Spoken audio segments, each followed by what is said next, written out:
Mä oon asunut tässä kohteessa 20 vuotta. Viihtyisän tästä tekee se, että tässä on tosi mukavat asukkaat. Tässä on 7 alkuperäistä, eli 30 vuotta asuneita perheitä, jotka on sitten jääneet lasten muutettua pois niin viettämään vanhuuden päiviä tähän. Ja tässä on vähän semmoinen kylämeininki, eli me pääsääntöisesti tunnetaan toinen toisemme ja tiedetään, että minkälainen koira on missäkin, että jos on kadoksissa, niin pystyy palauttaa tai katsotaan vähän niin kuin toistemme perään. Niin se luo semmoista turvallisuutta.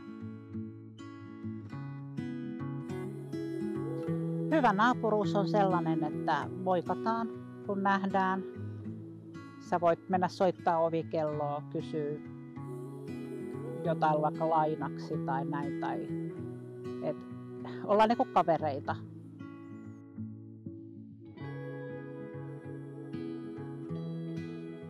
Tehdään vähän talkootyönnä, pensaitten leikkuuta ja tämmöistä. Meillä on joulujuhlia. Kerhohuone on tosi kovassa käytössä. Siellä on ihan nimiäisistä siunaustilaisuuksien, kahvitilaisuuksiin asti pidetty. Häitä siellä ei ole vielä juhlittu, mutta tämmöisiä pieniä asioita. Ja sitten vieraillaan toinen toistemme luona ja jos on vähän enemmän tuttu, niin se tekee mukavan yhteisön.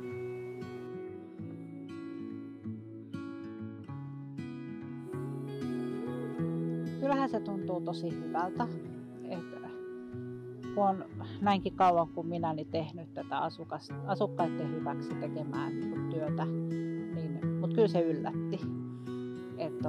Kyllä siinä pikkasen silmäkulma kostui ja on ehkä vähän vaikea puhua herkistymättä siitä asiasta. Puoliso sanoi niin kivasti, että no vihdoinkin, että nähtiin, että joku palkitsee. Mutta kyllä se on. Mä oon tosi kiitollinen tästä valinnasta.